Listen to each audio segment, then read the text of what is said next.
La Universidad Laboral recibió hoy al subdelegado do Goberno y al delegado territorial de la Xunta para valorar las inversiones del Ministerio, fundamentalmente para los grados de formación profesional. O Ministerio, no seu primeiro plan de modernización, impulsa con 18,8 millóns de euros para Galicia a formación profesional fundamentalmente en 4 líneas, que son a creación de novas plazas, de novas plazas de formación profesional, creación de novas plazas de formación profesional bilingües, tamén impulsar a modalidade de acreditación de competencias que permite a xente que non está no sistema ordinario educativo, pero sí que ten unha experiencia laboral, poder acreditarse e obter a titulación necesaria, e por último, aulas de tecnoloxía aplicada que garantizan uns recursos para o traballo do alumnado e do profesorado. E por outra parte tamén en estes centros educativos, non só en este, sino en de toda Galicia, pois o impulso que supón xa en outro ámbito educativo o programa PROA de reforzo e avance,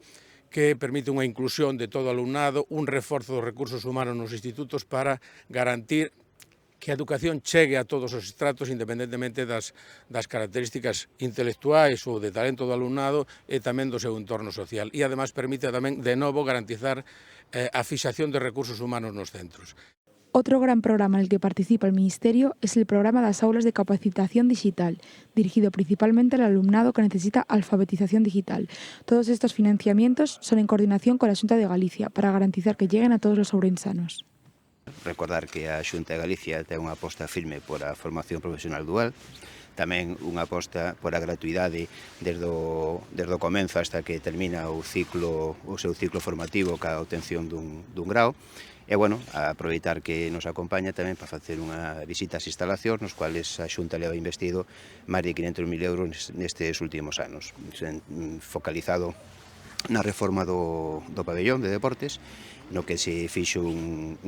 arranxo na estrutura e no suelo, e últimamente se colocaron estores, se mellou a accesibilidade, así como os vestuarios. Esta se ven tamén un acceso separado na zona cerca do pabellón, por a parte de arriba, para que separar os profesores dos alumnos.